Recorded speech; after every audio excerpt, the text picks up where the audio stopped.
Well, Brian, I'm going to take your show hostage for a second here because I got something I want to do to you.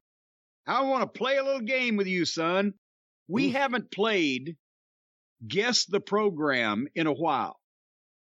And I came across something. I was doing some research for an upcoming project. It'll be on Vice, like everything else I do is these days.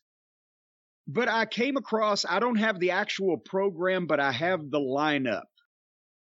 And I wanted to just see if you could determine where this was and when it was, as we normally do with Guess the Program, by me giving you the card and then you trying to figure out the date and the place, right? Okay. I'm going to deviate from our normal pattern in that normally we start with the preliminaries, we go up to the main event. I'm going to go in reverse. Main event down to the first match, right? Right. The main event for the Southern Heavyweight title, Don McIntyre over Bobby Lane. We're in Georgia. That's my first guess. No, wait, I've read the wrong line. It's 2 weeks in a row. Let me come back. Oh, fuck that. Well, I looked down. You don't even have to edit this. It's the same thing. I looked down because it's the same title match and the same defending champion 2 weeks in a row, and I looked down the wrong line. Let me go back. Main event, Southern Heavyweight title. Don McIntyre drew with Nature Boy Buddy Rogers. This is the right card. My first guess is still Atlanta, but we'll see how this transpires, as I was thinking originally. Yes, because of the Southern title and Don McIntyre. That's right. Who owned a piece of the office in Atlanta. The semifinal match, Bobby Lane beat Sammy Silvers. And in the opening match, Don Colt beat Honey Boy Fargo. Wow! That, of course, is the future Don Fargo against his future honey boy, Jackie Fargo. Jackie Fargo.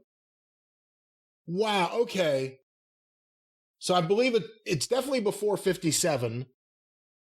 Now I have to decide if it's 54, 55, or 56, because those are my 3 years that I'm guessing.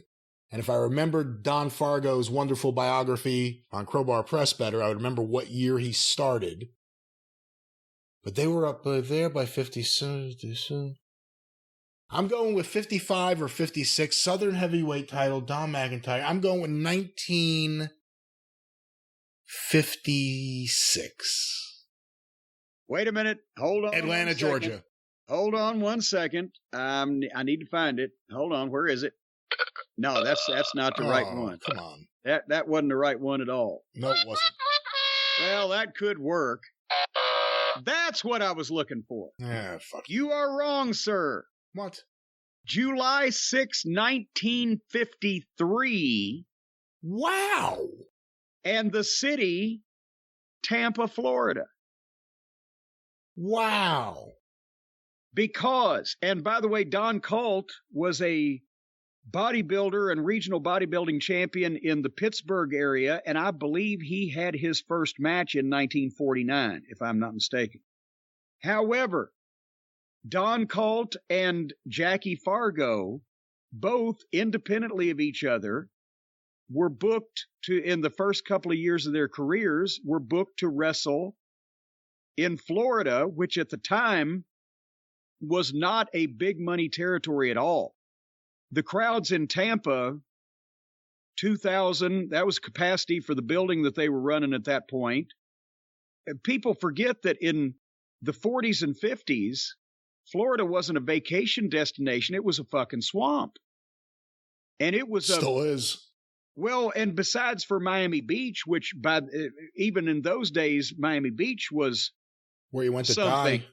It's, well, you know, people had money there, whatever. But Tampa, Orlando, there were no amusement parks. There were no tourist attractions.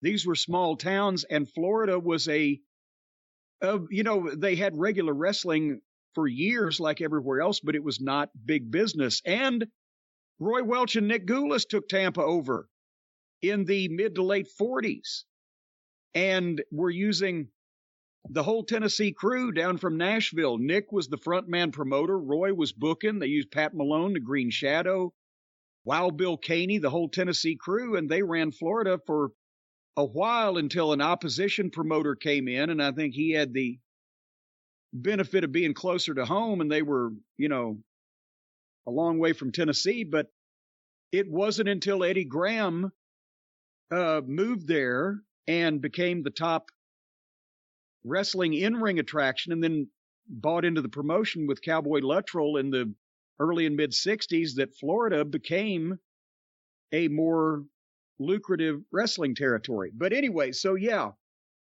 Don Fargo versus Jackie Fargo in the preliminary before Don was a Fargo and before Jackie was a star.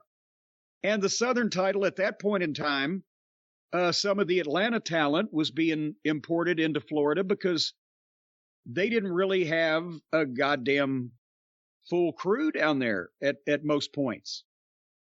And very interesting, in, I believe, 1952 was the first year that a kid from Chattanooga, Tennessee went down to Florida and wrestled preliminary matches and must have liked the area of the country and seen an opportunity, because he went back. Eddie Gossett debuted in 1952 working preliminaries, and later on obviously would team up with Dr. Jerry and become Eddie Graham and own the whole thing for 25 years.